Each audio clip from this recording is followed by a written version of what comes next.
Hello दोस्तों, सभी को नमस्कार। आप सभी का हमारे इस चैनल पर स्वागत है। हमारी जो क्लास थी उसके अंदर में राजस्थान का जो आंतरिक पर्वत तंत्र था उसके बारे में हम चर्चा कर रहे थे। और आंतरिक पर्वत तंत्र के अंदर हमने जो हमारी नदियां थी उनके बारे में हम चर्चा कर रहे थे। तो आज हमारी इस क्लास के अंदर हम आगे जो नदियाँ हैं उनके बारे में चर्चा करते हैं।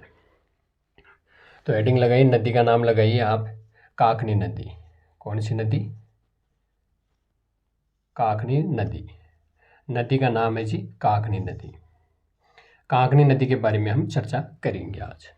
उससे पीछे की क्लास में हमने घग्गर नदी थी, जैसे साबरमती नदी थी, उनके बारे में चर्चा की थी। और आज की क्लास के अंदर हम करेंगे काकनी नदी पे। तो काकनी नदी के बारे में चर्चा करने से पहले हमें पता होना चाहिए कि इसका उद्गम कहाँ से होता है। तो काकनी नदी का जो उद्गम है, क्या है जी? उद्गम। कि काकनी नदी का उद्गम कहाँ से होता है। तो इसका जो उद्गम है वो कोटरी गांव की पहाड़ियाँ हैं। वो कहाँ पे है? वो आपकी जैसलमेर के अंदर है। कोटरी गांव की पहाड़ियाँ हैं जो जैसलमेर के अंदर है, वहाँ से इसका उद्गम होता है। तो नोट कर लीजिए, काकनी नदी का उद्गम कोटरी गांव की पहाड़ियाँ। कोटरी गांव की पहाड़ियाँ जो कहाँ पे है जी? जैसलमेर में। कहाँ पे है ये? जो कोटरी गांव की पहाड़ियाँ हैं ये कौन से ज़िले में है? तो ये जैसलमेर ज़िले के अंदर है। यहाँ से काकनी नदी का क्या होता है? उद्गम होता है। बात करते हैं आगे हम इसमें काकनी नदी के जो उपनाम है उनके बारे में चर्चा करते हैं कि काकनी नदी के उपनाम क्या क्या है, क्योंकि एग्जामों में उपनाम से ज़्यादा प्रश्न पूछे जाते हैं। तो उपनाम में देखें तो एक तो इसका हो जाएगा काकनीय नदी। क्या? काकनीय नदी। दूसरा इसका क्या नाम है? इसका मसूरडी। क्या नाम है? मसूरडी नदी। एक तो काकनी नदी हो गया और एक मसूरडी नदी हो गया। ये दो नाम इसके क्या है? उपनाम है। तो काकनी नदी है, इसके उपनामों की चर्चा करें तो कौन कौन से हो गए? एक तो काकनी नदी, एक हो गई मसूरडी नदी, ये इसके उपनाम हो गए। बात करते हैं आगे इसमें और विशेषताओं की। तो जो काकनी नदी है ये राजस्थान में क्या है? आंतरिक प्रवाह की सबसे छोटी नदी मानी जाती है। आंतरिक प्रवाह की सबसे छोटी नदी कौन सी है? तो काकनी नदी है। तो ये भी नोट कर लीजिए।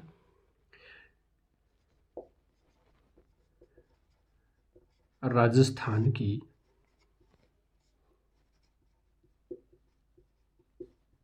आंतरिक प्रवाह,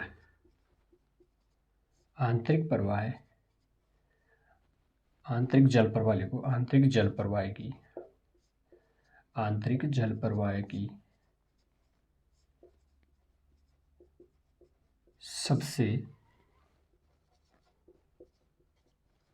सबसे छोटी नदी है। क्या है? राजस्थान की आंतरिक जल प्रवाह की क्या है? सबसे छोटी नदी। तो ये छोटी छोटी नदियाँ थी, इनके बारे में हम चर्चा कर रहे थे। तो काकनी नदी के बारे में एक बार देखते हैं, इसके उद्गम कहाँ से होता है। तो इसका उद्गम है वो आपका कोटरी गांव की पहाड़ियाँ जैसलमेर से इसका उद्गम होता है। बात करते हैं इसके उपनामों की। काकनी नदी के उपनामों, इसके उपनाम क्या है? तो एक तो इसका हो जाएगा काकनी नदी, दूसरा इसका हो जाएगा मसूरडी नदी, ये इसके उपनाम है। बात करते हैं आगे तीसरी विशेषता की कि राजस्थान की आंतरिक जल प्रवाह की सबसे छोटी नदी कौन सी है। तो ये आपकी हो जाएगी जो काकनी नदी है, ये इसकी विशेषता हो गई। चलो एक बार इसका आप स्क्रीनशॉट लीजिए, उसके बाद में हम दूसरी नदी के बारे में चर्चा करते हैं। चलो अब हम आगे दूसरी नदी के बारे में चर्चा करते हैं। हमारी काकनी नदी है उसके बारे में चर्चा हो गई। अब हम दूसरी नदी के बारे में पढ़ते हैं। तो दूसरी नदी का नाम रहेगा आपका साबी नदी। क्या नाम रहेगा? साबी नदी। साबी नदी के बारे में हम चर्चा करेंगे। तो हेडिंग लगाइए साबी नदी। नदी का नाम क्या है जी? साबी नदी। साबी नदी के बारे में हम चर्चा करते हैं। साबी नदी के बारे में चर्चा करने से पहले हमें इसके उद्गम के बारे में पता होना चाहिए कि साबी नदी है, इसका उद्गम कहाँ से होता है। तो इसके बारे में चर्चा पहले करनी है हमें। तो इसका उद्गम कहाँ से होता है? तो उद्गम के बारे में चर्चा करें तो एक सेवर की फाड़ियाँ हैं जो शाहपुरा जयपुर के अंदर है, वहाँ से इसका क्या होता है? उद्गम होता है। तो आप नोट कर लीजिए, इसका उद्गम होता है कहाँ से? सेवर की पहाड़ी जो कहाँ पे है, शाहपुरा, शाहपुरा जयपुर से।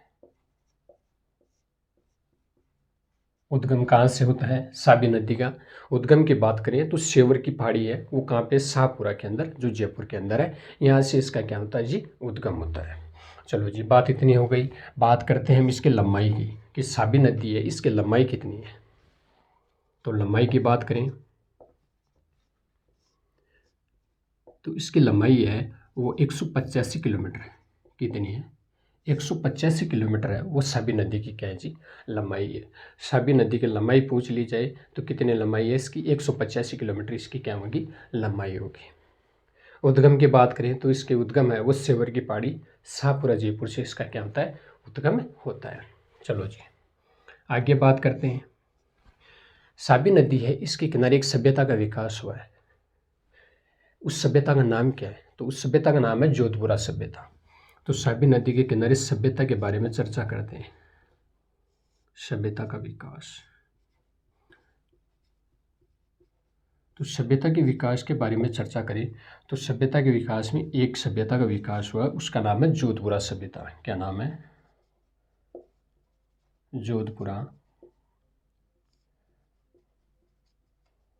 सभ्यता। ये है कहाँ पे, तो ये जयपुर में, जयपुर में जोधपुरा सभ्यता कहाँ पे, तो जोधपुरा सभ्यता है जयपुर में।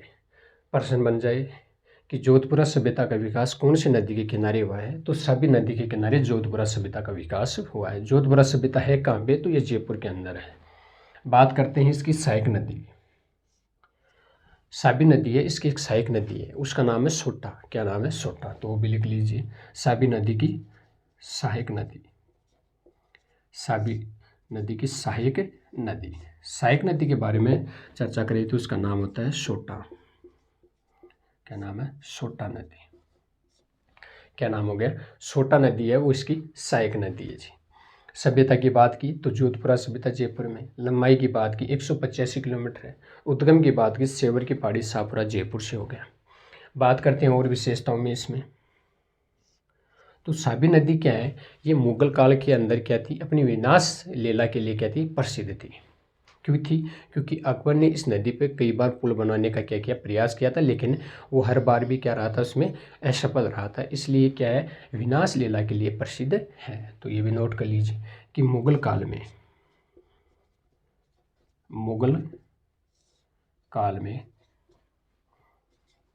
यह नदी विनाश लीला के लिए, विनाश लीला के लिए प्रसिद्ध रही है।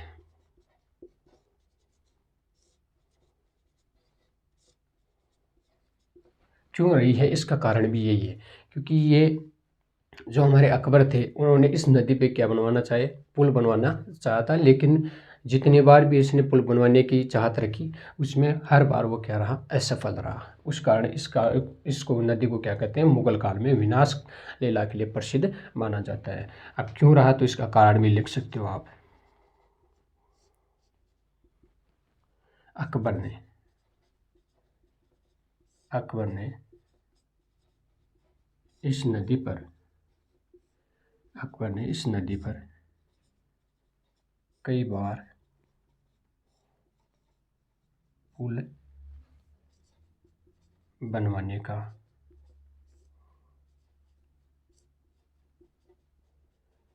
प्रयास किया और क्या रहा, असफल रहा, असफल रहा। ठीक है जी। साबी नदी है, उद्गम सेवर की पहाड़ी कहाँ से, शाहपुरा जयपुर से। लंबाई की बात करें 185 किलोमीटर इसकी लंबाई रहेगी। सभ्यता है, कौन सी सभ्यता का विकास हुआ है, तो जोधपुरा सभ्यता है जो जयपुर में है, इसका विकास साबी नदी के किनारे हुआ। इसकी सहायक नदी की बात करें तो इसकी सोटा नदी है। कौन सी नदी है, सोटा नदी है, वो इसकी सहायक नदी है। मुगल काल में ये अब नदी थी जो विनाश लीला के लिए क्या थी जी, प्रसिद्ध थी। क्यों थी, क्योंकि इसमें अकबर ने कई बार पुल बनवाने का क्या किया, प्रयास किया था और प्रयास क्या रहे, असफल रहे। तो ये हमारी साबी नदी की चर्चा हो गई। एक बार आप इसका स्क्रीनशॉट लीजिए, फिर आगे दूसरी नदी के बारे में चर्चा करते हैं। चलो अब हम आगे हमारी दूसरी नदी पढ़ते हैं।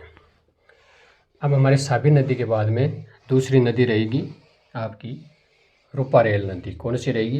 रूपारेल नदी। नदी का नाम है रूपारेल नदी, उसके बारे में हम चर्चा करते हैं। तो हेडिंग लगाइए रूपारेल नदी। नदी का नाम क्या है? रूपारेल नदी। क्या नाम है? रूपारेल नदी है। अब बात करते हैं रूपारेल नदी की उद्गम की बात करते हैं हम पहले। रूपारेल नदी है, इसके उद्गम की बात करते हैं कि इसका उद्गम कहाँ से होता है। तो रूपारेल नदी का जो उद्गम है वो उदयनाथ की पहाड़ी है। कहाँ पे है? अलवर के अंदर है। वहाँ से इसका क्या होता है? उद्गम होता है। तो रूपारेल नदी के उद्गम की बात करें तो लिख लीजिए उदयनाथ। उदयनाथ की पहाड़ी कहाँ पे है? ये जो आप यहाँ पे लिख सकते हो, थानागाजी अलवर से। थानागाजी अलवर से इसका क्या होता है? उद्गम होता है। रूपारेल नदी है, इसका उद्गम है वो उदयनाथ की पहाड़ी थानागाजी अलवर से इसका उद्गम होता है। बात करते हैं आगे हम इसमें जो हमारी रूपारेल नदी है इसके उपनामों की बात करते हैं। इसके उपनाम क्या क्या है?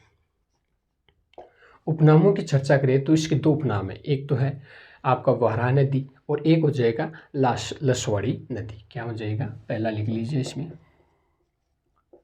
लसवाड़ी और दूसरा हो जाएगा वाराह। ये दो इसके उपनाम है। इसको लसवाड़ी नदी भी कहते हैं और वाराह नदी भी कहा जाता है। क्या क्या नाम हो गए?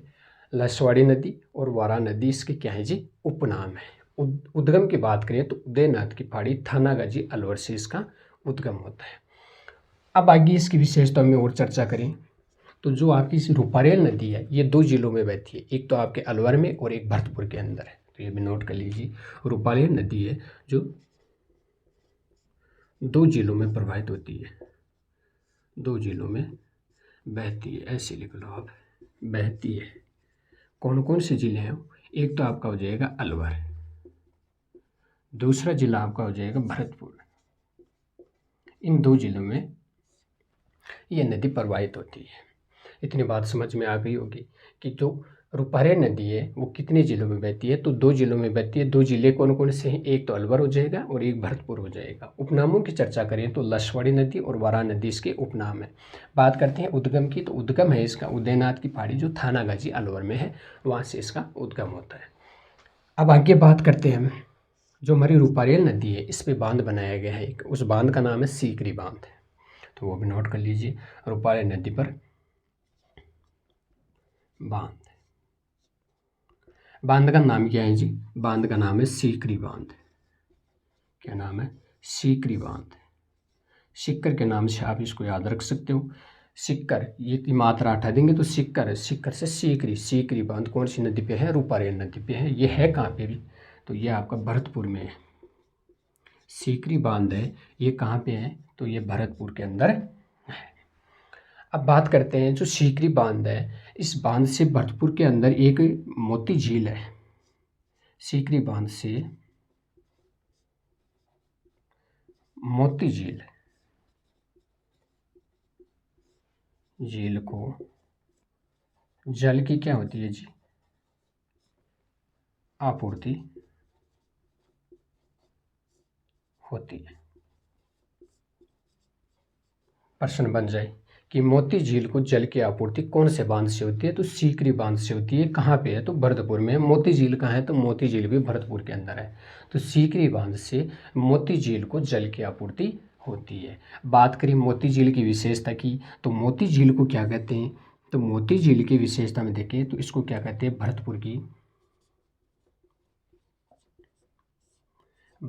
की लाइफ लाइन कहते हैं। क्या कहते हैं? भरतपुर की लाइफ लाइन कहते हैं। किसको कहते हैं भरतपुर की लाइफ लाइन? तो मोती झील को भरतपुर की लाइफ लाइन कहते हैं। एक पर दोबारा समझना। रूपारेल नदी पर बांध बनाया गया है, उस बांध का नाम है वो सीकरी बांध है।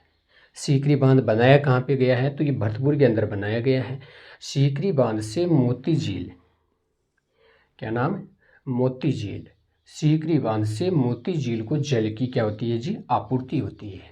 किसकी आपूर्ति होती है, जल की आपूर्ति होती है। मोती झील को भरतपुर की लाइफ लाइन भी कहते हैं। क्या कहते हैं, भरतपुर की लाइफ लाइन भी कहा जाता है। तो एक बार आपका स्क्रीनशॉट लीजिए, फिर आगे चर्चा करते हैं।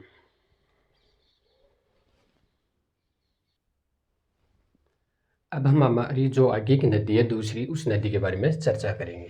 और रूपारेल नदी की हमारी कंप्लीट हो गई है। अब हम दूसरी नदी के बारे में पढ़ते हैं। तो नदी का नाम है अब रूपनगढ़ नदी। क्या नाम है, रूपनगढ़ नदी। जो आज की क्लास की हमारी लास्ट रहेगी, फिर हम जो और नदियाँ बचेगी हमारी, जो कुछ इम्पोर्टेंट फैक्ट हैं वो हमारी दूसरी क्लास के अंदर हम पढ़ेंगे। तो नदी का नाम नोट कीजिए आप, रूपनगढ़ नदी। क्या नाम है, रूपनगढ़ नदी। नदी का नाम क्या है जी, रूपनगढ़ नदी है। देखो, रूपनगढ़ नदी है, इसका उद्गम कहाँ से होता है, तो इसका उद्गम है वो आपकी किशनगढ़ की पहाड़ियाँ हैं अजमेर में, वहाँ से इसका क्या होता है, उद्गम होता है। और इसकी विशेषताओं में बात करें तो इसकी कोई ज़्यादा विशेषता नहीं है। इसकी एक विशेषता है कि अजमेर के अंदर जो निम्बार्क संप्रदाय है आपका, उसकी पीठ है जो सलेमाबाद अजमेर के अंदर, वो रूपनगढ़ नदी के किनारे बनी हुई। तो ये विशेषताएं नोट कर लो इसकी। पहले तो इसके उद्गम की बात कर लो। तो इसका उद्गम कहाँ से होता है, तो मैंने बताया कि किशनगढ़ की पहाड़ी है। किसकी पहाड़ी है, किशनगढ़ की, किशनगढ़ की पहाड़ियाँ अजमेर से, किशनगढ़ की पहाड़ियाँ अजमेर से कहाँ इसका क्या होता है, उद्गम होता है। रूपनगढ़ नदी है, इसके उद्गम की बात करें तो किशनगढ़ की पहाड़ियाँ अजमेर से इसका क्या होता है जी, उद्गम होता है। बात करें आगे इसकी विशेषता की, तो मैंने बताया कि जो निम्बार्क संप्रदाय है उसकी एक जो पीठ है वो सलेमाबाद के अजमेर के अंदर बनाई गई है, वो रूपनगढ़ नदी के किनारे बनाई गई है। तो ये भी नोट कर लो, इसके किनारे पीठ है एक, किसकी पीठ बनाई गई है, तो आ जाएगी निम्बार्क, निम्बार्क संप्रदाय की। ये है कहाँ पे जी, तो ये सलेमाबाद में, सलेमाबाद कहाँ पे है, अजमेर में, सलेमाबाद अजमेर में। रूपनगढ़ नदी के किनारे निम्बार्क संप्रदाय की पीठ है, और वो है कहाँ पे, तो वो सलेमाबाद अजमेर के अंदर बनाई गई है। उद्गम की चर्चा की तो किशनगढ़ की पहाड़ी अजमेर से इसका उद्गम होता है। पीठ की बात करें तो निम्बार्क संप्रदाय की पीठ है, इसके किनारे स्थित है। और जो निम्बार्क संप्रदाय की जो पीठ है वो आपकी अजमेर सलेमाबाद अजमेर के अंदर स्थित है। तो दोस्तों, आज की क्लास के लिए इतना ही। नेक्स्ट जो हमारी क्लास है उसमें हम मिलेंगे। तब तक के लिए आप सभी को धन्यवाद।